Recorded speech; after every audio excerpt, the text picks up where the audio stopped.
नमस्कार दोस्तों, मेरा नाम है आशुतोष मांडके और आप देखना शुरू कर चुके हैं डायनामिक इम्पल्शन।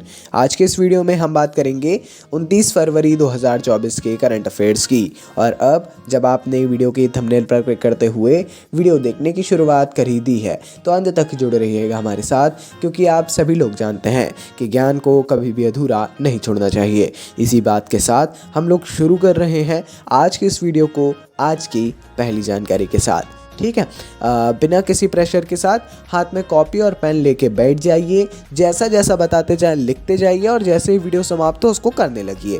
पहली जानकारी, रिलायंस इंडस्ट्रीज़ और रिलायंस फाउंडेशन ने एक साहसिक पहल वनतारा, जंगल का सितारा, वनतारा जो शब्द है इसका अर्थ है जंगल का सितारा, है ना। वनतारा की एक पहल की शुरुआत की है जो ज़रूरतमंद जानवरों के बचाव, उनके उपचार, देखभाल और पुनर्वास, मतलब ये पूरा रेस्क्यू किया जाएगा, बचाव से लेकर उनके पुनर्वास तक, इसके लिए समर्पित है। इस महत्वाकांक्षी कार्यक्रम का नेतृत्व अनंत अंबानी कर रहे हैं। ये बहुत ही ज़्यादा फेमस है इस वक्त। यदि आप लोग देखें न्यूज़पेपर से लेके इलेक्ट्रॉनिक मीडिया तक, है ना, हर जगह पर जो है ये है। वनतारा का केंद्र गुजरात में रिलायंस के जामनगर रिफाइनरी कॉम्प्लेक्स के ग्रीन बेल्ट के भीतर 3000 एकड़ के विशाल अभ्यारण्य में स्थित है। ज़रूर देख लीजिएगा इसको, बहुत इंपॉर्टेंट है और वाकई में बहुत प्यारी पहल है। आगे बढ़ते हैं। प्रधानमंत्री नरेंद्र मोदी जी ने तिरुवनंतपुरम में विक्रम साराभाई अंतरिक्ष केंद्र में अपने संबोधन के दौरान 2035 तक अपना स्वयं का अंतरिक्ष स्टेशन स्थापित करने की भारत की योजना की घोषणा की है। जो अगर आप भारत के अंतरिक्ष के क्षेत्र में बात करें विकास की, तो ये अब तक की सबसे बड़ी घोषणा है ना। अभी बहुत कम देश हैं जिनका स्वयं का अंतरिक्ष स्टेशन है और अब भारत भी 2035 तक का लक्ष्य है स्वयं का अंतरिक्ष स्टेशन वहाँ पर स्थापित करने के लिए। समय मतलब ऐसा घोषणा अभी तक नहीं हुई थी, कार्य तो काफ़ी समय से चल रहा था। पीएम मोदी ने चंद्र अन्वेषण के लिए भारत की आकांक्षाओं को भी यहाँ पर रेखांकित किया है। ठीक है, चलिए जी आगे बढ़ते हैं, देखते हैं अगली जानकारी। प्रधानमंत्री नरेंद्र मोदी जी की एक और जानकारी है।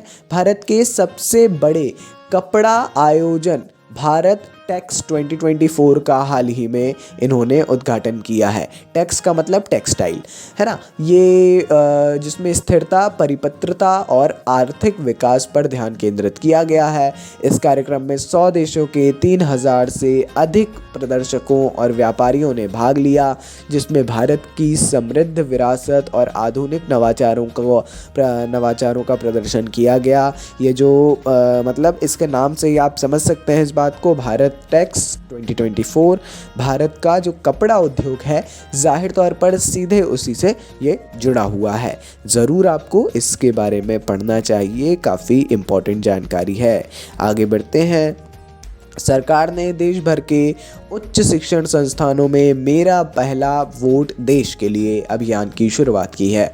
मेरा पहला वोट देश के लिए उच्च शिक्षण संस्थानों में युवाओं का पार्टिसिपेशन मतदान के प्रति बढ़ाने के लिए ये विशेष कार्यक्रम है। इसका उद्देश्य राष्ट्र की भलाई के लिए मतदान के महत्व पर जोर देते हुए चुनावी प्रक्रिया में युवाओं के बीच सक्रिय भागीदारी को बढ़ावा देना है। काफ़ी ज़रूरी, काफ़ी इम्पोर्टेंट जानकारी है ये, है ना। ज़रूर इसके बारे में आप लोग थोड़ी जानकारी ले लीजिएगा, काफ़ी इससे मतलब वो है। और अगर आप लोगों का भी ये पहला वोट है तो ज़रूर दीजिएगा, और अगर नहीं भी है तो भी देना तो है ही, अगर आप 18+ हैं और मतदाता सूची में आपका नाम शामिल है तो, है ना। आइए आगे बढ़ते हैं। प्रधानमंत्री क्रिस्टोफर लक्सर की गठबंधन की सरकार के तहत, ये न्यूजीलैंड के वर्तमान प्रधानमंत्री हैं, भावी पीढ़ियों के लिए तंबाकू की बिक्री पर प्रतिबंध लगाने वाले कानून को निरस्त कर रहा है। कुछ समय पहले हमने ही ये आपको जानकारी दी थी कि न्यूजीलैंड ने तंबाकू की बिक्री पर पूर्णतया प्रतिबंध लगा दिया है। लेकिन अब जो गठबंधन वाली सरकार है उसने इसको निरस्त कर दिया है, जो मूल रूप से जैकिंडा ऑर्डन के कार्यकाल के दौरान लागू किया गया था। अन्य कड़े नियमों के साथ साथ 1 जनवरी 2009 के बाद जन्मे व्यक्तियों को बिक्री प्रतिबंधित कर दी गई होगी, लेकिन अब इसको निरस्त कर दिया गया है। अलग अलग ओपिनियंस हैं, आप भी शेयर कर सकते हैं अपना ओपिनियन। आगे बढ़ते हैं। एक समारोह में भगवान बुद्ध और उनके 2 शिष्यों के पवित्र अवशेषों को सार्वजनिक श्रद्धा के लिए स्थापित किया गया है ना। भगवान बुद्ध और उनके 2 शिष्यों के पवित्र अवशेषों को स्थापित किया गया है। कहाँ पर? राष्ट्रीय संग्रहालय से निकले एक जुलूस ने थाईलैंड की सांस्कृतिक विरासत का यहाँ पर प्रदर्शन किया है। हमने आपको जानकारी दी थी कि यहाँ से कहाँ गए हैं, थाईलैंड, और स्थापित भी किए गए हैं, है ना। बिहार के राज्यपाल श्री राजेंद्र विश्वनाथ आर्लेकर ने थाई प्रधानमंत्री श्री थाविसन को बुद्ध के पवित्र अवशेष भेंट किए हैं। ये दिखाता है दोनों राष्ट्रों के बीच के संबंधों को, और हम अपने साथ साथ दूसरे सांस्कृतिक विरासतों को भी किस प्रकार देखते हैं। आगे बढ़ते हैं। ये अंतिम जानकारी है।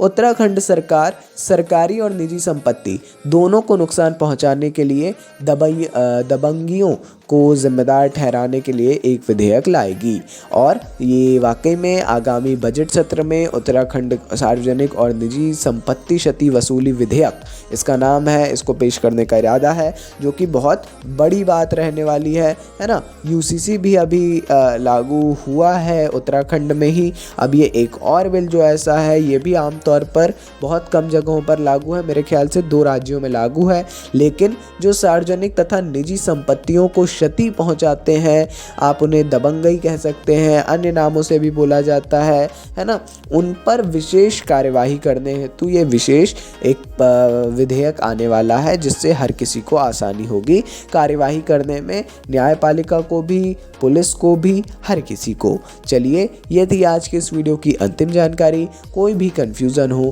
किसी टॉपिक से रिलेटेड, आप लोग कमेंट सेक्शन में कभी भी पूछ सकते हैं। बाकी अपन मिलते हैं अगले वीडियो में ऐसी ढेर सारी जानकारियों के साथ। नमस्कार, डायनामिक इम्पल्शन।